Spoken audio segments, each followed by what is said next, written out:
నమస్తే, నేను మీ Teja. Iran plan అదుర్స్. Yes, ఇన్ని రోజులు ఇరాన్ ఇజ్రాయెల్ అటు అమెరికాకి సహకరిస్తున్న దేశాలన్నిటిపైన కూడా, అంటే ముఖ్యంగా middle east countries, Gulf countries లో వైమానిక దాడులు, క్షిపణులతోటి, డ్రోన్లతోటి అటాక్ చేస్తుంది. సో ఇరాన్ కి సంబంధించిన కీలకమైన నేతలందరినీ కూడా అమెరికా, ఇజ్రాయెల్ చంపేస్తుంది. ఇప్పటి వరకు 31కి చేరుకుంది. ఓన్లీ ఆ నాయకుల సంఖ్య, లెబనాన్ లో అఫీషియల్స్ గా ఉన్న ఇరాన్ కి సంబంధించిన నాయకుల్ని 7 చంపేస్తుంది. అయితే ఇరాన్ మొన్న ఆయిల్ రిఫైనరీస్ పైన అటాక్ చేసే హెచ్చరించి మరి దెబ్బ కొట్టే, కొన్ని గంటల్లో మేము అక్కడ అటాక్ చేయబోతున్నాం, మీరు అక్కడ ఉన్న ప్రజలు కావచ్చు, కార్మికులు కావచ్చు, వారిని అక్కడి నుంచి వెంటనే పంపించండి, మా మిసైల్స్ దూసుకుని వస్తున్నట్టు కూడా హెచ్చరించి, దాని తర్వాత ఇరాన్ కి సంబంధించిన కొంతమంది కీలకమైన నాయకుల్ని చంపేశారు. తర్వాత ఇరాన్ పరిస్థితి ఇక చాలా ఘోరం అయిపోయింది. ఇరాన్ లొంగిపోవడం తప్ప మరొక మార్గం లేదు ఇరాన్ కి అంటూ కూడా చాలా మంది నిపుణులు కూడా అదే రకంగా మాట్లాడారు. ఇంకొకటి, గల్ఫ్ కంట్రీస్ లో ఉన్న ముఖ్యంగా ఇరాక్, కువైట్, వారు కూడా ఇరాన్ చేస్తున్న దాడులను అడ్డుకోవడానికి, ఇరాన్ డైరెక్ట్ గా ఇరాన్ పైన దాడి చేయట్లేదు కానీ ఇరాన్ చేస్తున్న దాడుల్ని, ముఖ్యంగా అమెరికా సైనిక స్థావరాలపైన చేస్తున్న దాడులను అడ్డుకోవడానికి వాయి కూడా ప్రయత్నించారు. ఇప్పుడు తాజాగా ట్రంప్ హార్మోన్ జలసంధిని మీరు 48 గంటల్లో కనుక తెరవకపోతే, ఇప్పుడు అదే ఆధారు, ఇరాన్ దగ్గర ఉన్న దమ్ ఏంటంటే హార్మోన్ జలసంధి.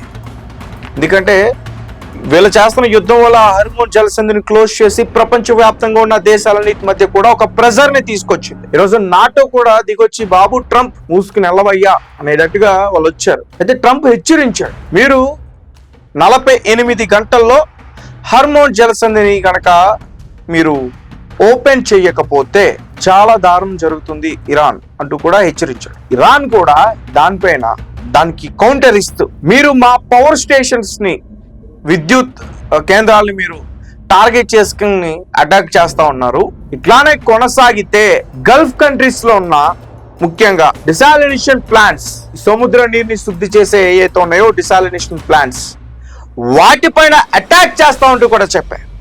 ఒకవేళ అదే కనుక వాళ్ళు అటాక్ చేస్తే ఒక నీటి యుద్ధం స్టార్ట్ అయినట్టే. గల్ఫ్ కంట్రీస్ అన్ని కూడా నీరులోక ప్రజలు ఖచ్చితంగా చనిపోయే సిచ్యువేషన్ అక్కడ వచ్చేస్తుంది. గల్ఫ్ కంట్రీస్ అంటే ఏంటి, వాళ్ళకి వాటర్ నదులు ఉన్నాయా లేకపోతే ఇంకేమన్నా, ఒక వాటర్ ఎక్కడి నుంచి వస్తుంది, వాళ్ళు సముద్రం నీరుని శుద్ధి చేసుకుని దాన్ని యూజ్ చేస్తారు.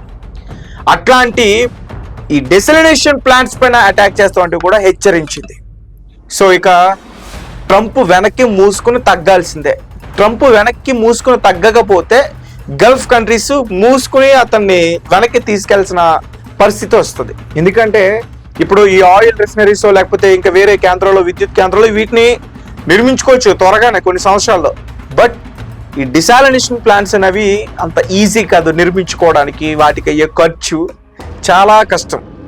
కొన్నేళ్ల పాటు సుదీర్ఘంగా దానిపైన పని చేయాలి, దానిపైన వర్క్ చేయాలి, అప్పుడే అవి నిర్మించగలరు. ఇక ట్రంప్ ఆగడాలకి చెక్ పెట్టే దిశగా ఇరాన్ ఈ నీటి యుద్ధం చేయడానికి ప్రయత్నిస్తూ ఉంది.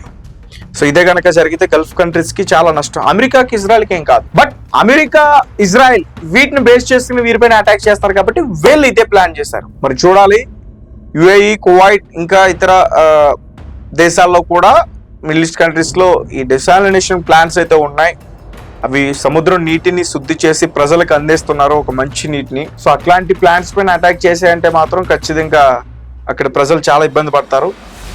ఆపరేషన్ సింధూర్ టైంలో సింధు జలసంధిని ఎట్లయితే మన వాళ్ళు మూసేశారో, అక్కడ పాకిస్తాన్ లో చాలా మంది ఇబ్బందులు పడ్డారు. ఆకలి బాధ ఎట్లుంటుందో వాళ్ళు అనుభవించారు, దాహం బాధ ఎట్లా ఉంటుందో వాళ్ళు అనుభవించారు. ఇప్పుడు కూడా గల్ఫ్ కంట్రీస్ లో అదే సిచ్యువేషన్ వస్తుంది. గుడ్డ ఎండ, ఎడారి, నదులు లేవు, ఎక్కడో ఒక చోట ఒక బావి ఉంటుంది. ఇప్పుడు వాళ్ళంతో కష్టపడి కొన్ని సంవత్సరాల తరబడి దానిపైన రీసెర్చ్ వర్క్ చేసి నిర్మించుకొని ఆ డిసాలినేషన్ ప్లాంట్స్ ఏదైతే ఉన్నాయో వాటి ద్వారా ఈ సముద్రపు నీరుని శుద్ధి చేసుకుని దాన్ని యూజ్ చేసుకుని దాన్ని తాగుతున్నారు.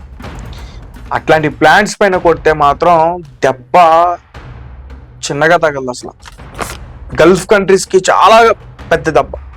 ముఖ్యంగా అమెరికా, ఇజ్రాయెల్, ఈ ఏదైతే ఇరాన్ ఇప్పుడు వాళ్ళని బెదిరించిందో, వాళ్ళని హెచ్చరించిందో, దీనికి వెనక్కి తగ్గాల్సిందే. వెనక్కి తగ్గడం తప్ప వేరే మార్గం లేదు. ఇరాన్ ఆలోచిస్తుంది, హెచ్చరిస్తుంది, మిసైల్స్ ని డైరెక్ట్ గా అటాక్ చేయడానికి ప్లాన్ చేయట్లే, జస్ట్ హెచ్చరిస్తుంది, మీరు మా విద్యుత్ కేంద్రాలను కనుక టార్గెట్ చేస్తే మేము మీ డిసాలినేషన్ ప్లాంట్స్ని మేము టార్గెట్ చేస్తాం స్పష్టంగా వాళ్ళని హెచ్చరించింది. ఎందుకంటే ఇంతకు ముందు కూడా ఈ ఆయిల్ రిఫైనరీస్ పైన అటాక్ చేస్తామని చెప్పి మరి అటాక్ చేస్తుంది, ఇప్పుడు కూడా అట్లానే చెప్తుంది. సో ఖచ్చితంగా వాళ్ళు గనక ఇరాన్ పైన ఇంకా దాడులు పెంచే అవకాశం ఉంటే మాత్రం ఇరాన్ ఖచ్చితంగా దాడులు చేస్తుంది. అండ్ మీ కమెంట్స్ ఏంటి?